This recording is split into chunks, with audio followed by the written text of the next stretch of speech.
I'm warning LSU fans because we got a big LSU fan base on the channel. Shout out to y'all. Greatly appreciate you. But you got to watch out for Miller Moss. I want to see how a Lincoln Riley-led football team is going to fare against a big-time SEC opponent in LSU.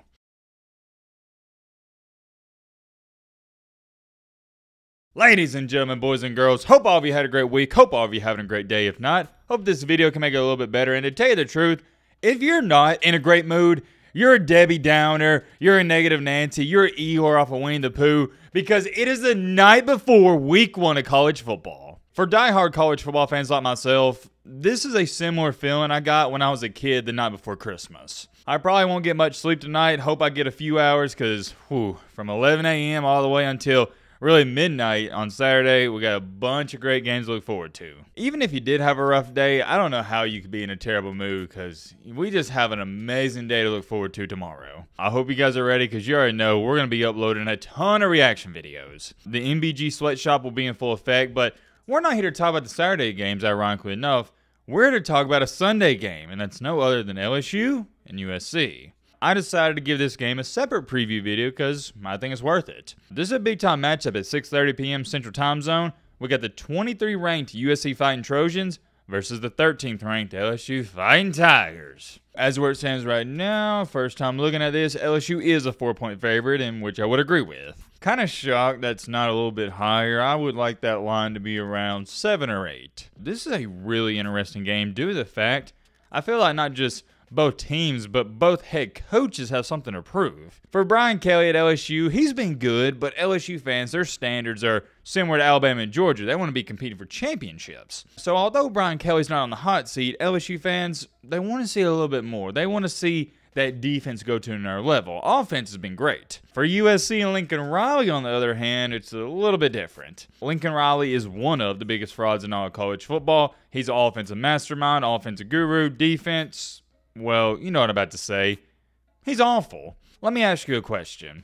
Is there an easier team to evaluate than a Lincoln Riley-led football team?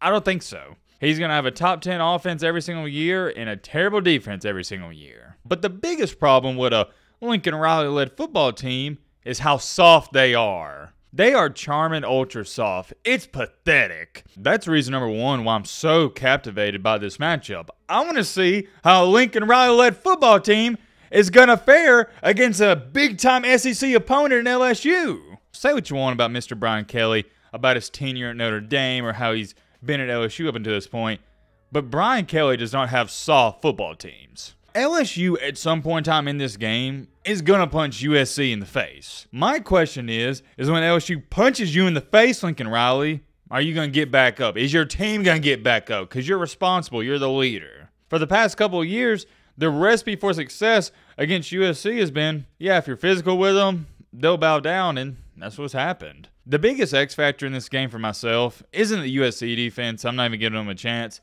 It's the LSU defense. I don't know what in the world happened last year because LSU had a crap ton of talent on the defensive side of the ball, but they couldn't stop a nosebleed. I'm sitting up here giving USC a hard time about their defense, but good gosh almighty, LSU's wasn't too far behind. Great news is for LSU, you got a new defensive coordinator in Blake Baker. Brian Kelly pretty much got a whole new defensive staff, so you're going to get a new fresh look. And fortunately enough for LSU's new defensive coordinator, you got Harold Perkins on your team. If you don't know who Harold Perkins is, learn the name. He's a monster. I'm going to tell you what I expect defensively heading into this game for both teams.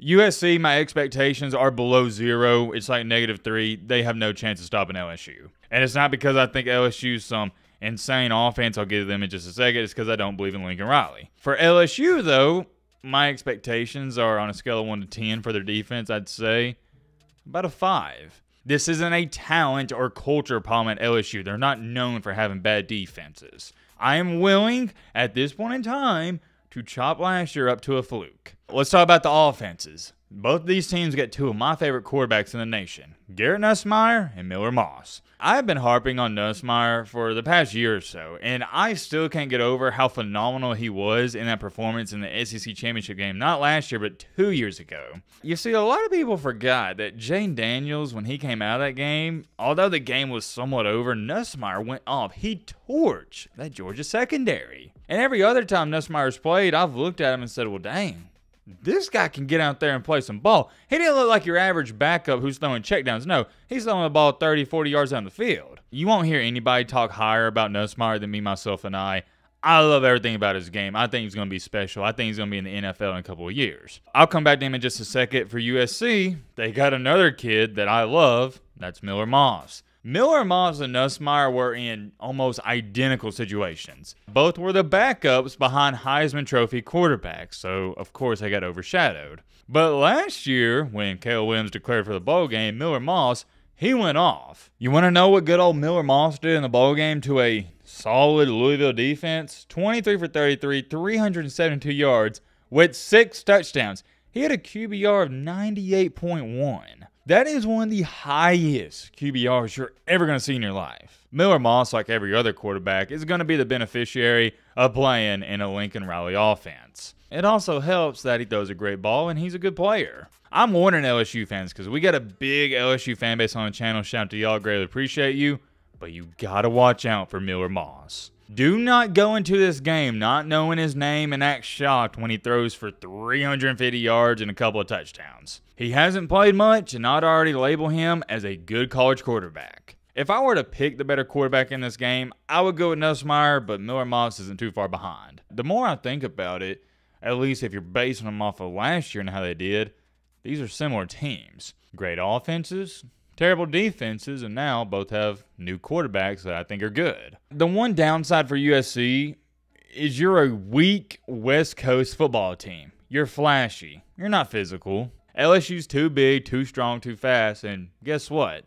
A better coached team. Here's a big difference in these coaches. Lincoln Riley is offensive coordinator who has a head coaching job. On the flip side, Brian Kelly is a head coach who has a head coaching job. Am I a Brian Kelly fan? No, absolutely not by any stretch of the imagination, but I gotta give credit where it's due. When you got a game like this that's supposed to be close, I'll take the team that's going to be more physical all day long. You can always count on defense and physicality. You can't always count on your quarterback playing a flawless game because that's not going to happen every Saturday. And it's why Caleb Williams never won a championship at USC, because he couldn't go out there every single week and throw for 500 yards and 6 touchdowns and 0 INTs.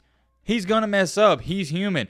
He's a college quarterback. And the problem at USC is their defense was so atrocious, you couldn't afford to make a mistake. Whereas when you look at all the recent national champions, their quarterback didn't have to play flawless every single Saturday. He could mess up because the defense could get the ball back, occasionally at least. Well, USC, no, sometimes they can't even get a stop. Miller Moss could legitimately outduel Garrett Nussmeier and still lose the game. It just doesn't make too much sense prediction-wise to pick USC to win. I'm not saying it can happen or it won't happen. It's college football, guys.